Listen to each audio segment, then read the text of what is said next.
ভারী বৃষ্টি ও পাহাড়ি ঢলে তিস্তার পানি বাড়ায় কুড়িগ্রাম ও লালমনিরহাটে এখনও পানিবন্দী লক্ষাধিক মানুষ। নিচু এলাকা প্লাবিত হওয়ায় লালমনিরহাটে ৪ উপজেলার ৪৬টি সরকারি প্রাথমিক বিদ্যালয় বন্ধ রয়েছে। ভারতের পশ্চিমবঙ্গে বেড়েই চলেছে তিস্তা নদীর পানি। ২৪ ঘন্টার ব্যবধানে আরো ১,৫৮,০০০ কিউসেক পানি ছাড়ল রাজ্য প্রশাসন। মঙ্গলবার এই পরিমাণ ছিল ২,৫২,০০০ কিউসেকের মতো। ৪৪টি জলকপাট খুলে দেয়। প্লাবিত হচ্ছে বাংলাদেশের উত্তরাঞ্চলীয় জেলাগুলো। সোমবার থেকে শুরু হওয়া টানা বৃষ্টিতে তলিয়ে গেছে জলপাইগুড়ির কিছু এলাকা। ঘটেছে পাহাড় ধসের ঘটনাও। ঝুঁকিতে বহু ঘরবাড়ি স্থাপনা। আলগারা ও লাভার মধ্যবর্তী এলাকায় গাছ উপড়ে মারা গেছেন একজন। এই ঘটনায় আহত আরো ২ জন।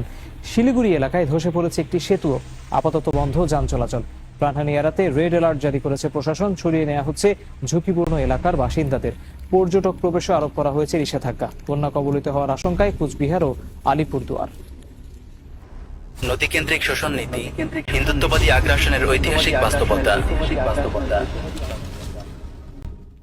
বাংলাদেশ নামক ভূখণ্ডটিকে বলা হয় নদীমাতৃক দেশ।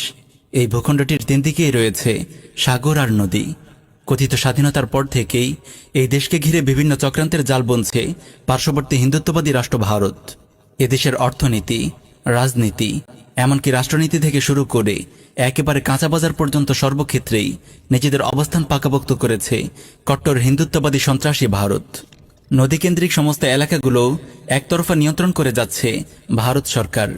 ১৯৭১ সালে বাংলাদেশ নামক রাষ্ট্রটি পশ্চিম পাকিস্তানের শোষণ থেকে নিজেদেরকে মুক্ত করতে পারলেও বের হয়ে আসতে পারেনি ভারতীয়দের পেতে রাখা ফাঁদ থেকে। আর সহজভাবে বলতে গেলে এক খাত থেকে বেরিয়ে আরেক খাতেই পড়ে গেছে এদেশের মানুষ। কট্টর হিন্দুত্ববাদী ভারত সরকারের সাথে এদেশের যতগুলো সমস্যা চলমান তার মধ্যে অন্যতম একটি হচ্ছে নদীকেন্দ্রিক পানি সমস্যা। শুষ্ক মৌসুমে নদীর বাঁধ বন্ধ করে রাখা কিংবা ভরা মৌসুমে নদীর বাঁধ খুলে দিয়ে এদেশের মানুষের জন্য প্রাকৃতিক দুর্যোগ সৃষ্টি করা আজকের নতুন কিছু নয়, বরং তা চলে আসছে দীর্ঘ ৫ দশক ধরে। উভয় দেশের মাঝে এই সমস্যার সমাধান কল্পে ১৯৮৩ সালের ২০ জুলাই একটি সমঝোতা বৈঠক অনুষ্ঠিত হয়। বাংলাদেশের হয়ে সমঝোতাপত্রে স্বাক্ষর করেছিলেন AZM ওবায়দুল্লাহ খান, আর ভারতের হয়ে স্বাক্ষর করেছিলেন রাজস্থানের প্রবীণ কংগ্রেস রাজনীতিবিদ রামনিবাস মির্ধা। উভয়েই ছিলেন দুদেশের পানি সম্পদ মন্ত্রী। কিন্তু বড় দুর্ভাগ্যজনক বিষয় হল, উভয় দেশের মাঝে সুষ্ঠুভাবে পানি বন্টনের এই চুক্তি স্থায়ী হয়েছিল মাত্র ২ বছর, তথা ১৯৮৫ সাল পর্যন্ত। এরপর থেকে আজ মোট ৩৬ বছর পার হয়ে গেলেও এখনো পর্যন্ত কোনো চুক্তিই আর হয়নি। কয়েকদিন পরপর তিস্তা চুক্তির কথা উঠলেও রহস্যজনকভাবে তা পরক্ষণেই ভেস্তে যায়। সবশেষে চলতি বছরের মার্চ মাসে নরেন্দ্র মোদীর বাংলাদেশ সফরকে কেন্দ্র করে আবারও তিস্তা নদীর চুক্তি নিয়ে কথা ওঠে। পররাষ্ট্রমন্ত্রী আব্দুল মোমেনকে মোদীর এই সফরে তিস্তা চুক্তি নিয়ে কথা হবে কিনা মর্মে সাংবাদিকরা প্রশ্ন করলে সে বলে, ওগুলো বাদ, উনি আসছে এতেই আমরা খুশি। স্যার, ঐতিহাসিক এই সফরটা থেকে তিস্তা কি আপনারা কিছু বলবেন? ওগুলো বাদ, আমরা যেটা চাই সেটা হচ্ছে এই যে একটি আনন্দ উৎসব, আমাদের এই বড় উৎসবে সব এসেছে, আমরা সেতেই আনন্দিত। বাংলাদেশ ভারতের মাঝে স্বীকৃত নদীর সংখ্যা হচ্ছে ৫৪টি। এছাড়াও সব মিলিয়ে মোট নদীর সংখ্যা ১০০-এর উপরে। এসবের মধ্যে মাত্র একটি নদীর পানি বন্টন নিয়ে ভারতের সঙ্গে বাংলাদেশের চুক্তি রয়েছে, আর বাকি কোনো নদী নিয়েই ভারতের সাথে চুক্তি নেই। এইসব নদীতে কোনো চুক্তি না থাকায় মুসলিম বিদ্বেষী ভারত যুগের পর যুগ ধরে বাংলাদেশের মানুষের ওপর কৃত্রিম দুর্যোগ সৃষ্টি করে আসছে। শুষ্ক মৌসুমে তিস্তা কিংবা ফারাক্কা বাঁধ আটকিয়ে রেখে এদেশের মানুষদের কৃষিকাজে বিঘ্ন ঘটায়।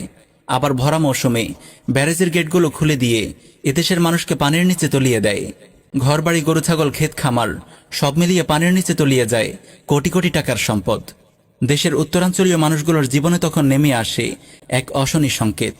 শুধুমাত্র বিগত ১ বছরেই ১০ বারেরও বেশি এভাবে নদীর বাঁধ খুলে দিয়ে এদেশের মানুষের জীবন নিয়ে ছিনিমিনি খেলেছে উগ্র হিন্দুত্ববাদী ভারত সরকার। কৃষকরা বলছে ২০০৬-৭ অর্থ বছর থেকে ২০১৩-১৪ অর্থ বছরে এভাবে তিস্তা নদীতে পানি সংকটের কারণে মোট ৪২,৫৪,২১৮ মেট্রিক টন বোরো ধান তারা উৎপাদন করতে পারেনি, চলতি বাজার মূল্যে, যার পরিমাণ ৮০০ কোটি টাকার ওপরে। পূর্বের ধারাবাহিকতা বজায় রেখে বিগত ১৯ অক্টোবর মঙ্গলবার রাতে আবারও তিস্তার মোট ৪৪টি গেট খুলে দেয় ভারত। ক্রমান্বয়ে পানির গতিসীমা বাড়তে বাড়তে এক পর্যায়ে পরদিন দুপুর ১২টার দিকে ৭০ সেন্টিমিটার বিপদসীমার উপর দিয়ে পর্যন্ত প্রবাহিত হয়েছিল তিস্তার পানি, যার ফলস্বরূপ উত্তরাঞ্চলে চরের শত শত হেক্টরের ভুট্টা, উঠতি আমন ধান শাকসবজি, পুকুরের মাছ, বসতঘর ও আসবাবপত্র ভেসে গেছে এবং বিনষ্ট হয়ে গেছে আরও 50 কোটি টাকা। তিস্তার এই লণ্ডভণ্ডে শত কোটি টাকার ক্ষতি হয়েছে। ক্ষতিগ্রস্ত পরিবারের সংখ্যা গিয়ে দাঁড়িয়েছে প্রায় 25,000-এর উপরে। এখনও নামেনি তিস্তার বাঁধ ভেঙে আসা পানির ঢল। প্রিয় ভিউয়ার্স, কট্টর হিন্দুত্ববাদী ভারত সরকারের নির্যাতনের জাতাকলে পৃষ্ঠ আজ ভারতের মুসলিম জনগোষ্ঠী। উগ্র হিন্দুত্ববাদী সংগঠন আরএসএস যেন সেখানকার মুসলিমদের জন্য রীতিমতো মৃত্যুর কারণ হয়ে দাঁড়িয়েছে। গুজরাটের কসাই খ্যাত নরেন্দ্র মোদী এই দেশকে নিয়ে অখণ্ড ভারত প্রতিষ্ঠার স্বপ্নে বিভোর হয়ে আছে। বড় আশ্চর্যজনক বিষয় হচ্ছে, আসন্ন মালহামা তথা গাজওয়াতুল হিন্দের ব্যাপারে এই উপমহাদেশের মুসলিমরা নীরব নিশ্চুপ হয়ে থাকলেও মালাউন মুশরিকরা সর্বদাই সরব হয়ে আছে। প্রতিনিয়তই তারা সম্পাদন করছে তাদের যুদ্ধের প্রশিক্ষণ অনুষ্ঠান। তারা আজ প্রকাশ্যে অস্ত্র নিয়ে মহড়া দিচ্ছে। জয় শ্রীরাম স্লোগান এখন শুধু কেবল ভারতের সীমানাতেই আবদ্ধ হয়ে থাকেনি, বরং তা বিস্তার লাভ করেছে 95% মুসলিমের দেশ বাংলার মাটিতেও। মালাউন কট্টর হিন্দুরা উপমহাদেশের মুসলিমদেরকে তাদের শক্তির জানান দেওয়ার চেষ্টা করছে। পরিস্থিতি দেখে মনে হচ্ছে তারা হয়তো খুব শীঘ্রই যুদ্ধের দামামা বাজিয়ে দেওয়ার আপ্রাণ চেষ্টা করছে। অবশ্য আমাদের দৃঢ় বিশ্বাস রয়েছে, এদেশের আলো মাটিতে বেড়ে ওঠা তাওহীদবাদী মুসলিমরা এখনো মরে যায়নি। তাদের রক্তের প্রবহমানতা এখনো প্রশমিত হয়ে যায়নি। যে দেশের মানুষের সকালবেলা ঘুম ভাঙে মুয়াজ্জিনের সুমধুর কণ্ঠে, যে দেশের মাটিতে মুসলিম সৈনিকেরা এখনো ইসলামকে বুকে ধারণ করে আছে, যাদের কল্পনা জোড়ে তারা কেবল ইসলামকেই মনে প্রাণে মেনে নিয়েছে, যাদের দিনের শুরুই হয় পবিত্র কোরআন পাঠের মাধ্যমে, যাদের চেতনা বিশ্বাসে রয়েছে ইসলাম, আকীদার প্রশ্নে যারা তাওহীদকেই গ্রহণ করে নিয়েছে, তারা বেঁচে থাকতে উগ্র হিন্দুত্ববাদী মালাউনরা এদেশের মুসলিমদের কিছুই করতে পারবে না ইনশাআল্লাহ। অবশেষে এখনো অলসতার চাদর মুড়ি দিয়ে থাকা ওই সমস্ত মুসলিম তরুণদেরকে আমরা আশার বাণী শুনিয়েই বিদায় নিচ্ছি। আমাদেরকে ভুলে গেলে চলবে না। এই যুদ্ধের ফলাফল আমাদেরকে স্বয়ং রাসূলুল্লাহ সাল্লাল্লাহু আলাইহি ওয়াসাল্লাম দিয়ে গেছেন সেই 1450 বছর পূর্বে। এই যুদ্ধের শেষ হাসি হাসবে মুসলিমরাই। তাই আমাদেরকে কাপুরুষোচিত মনোভাব ঝেড়ে ফেলে ঘুরে দাঁড়াতে হবে। ঈমান, আকীদা, শিরক, কুফর, তাওহীদ, ওয়ালাবারা সহ দ্বীনের মৌলিক জ্ঞান অর্জনের পাশাপাশি দাওয়াহ ও ইরশাদের জন্য সরব হতে হবে। আল্লাহ তাআলা আমাদেরকে বোঝার তৌফিক দিন। আমিন ইয়া রাব্বাল আলামিন।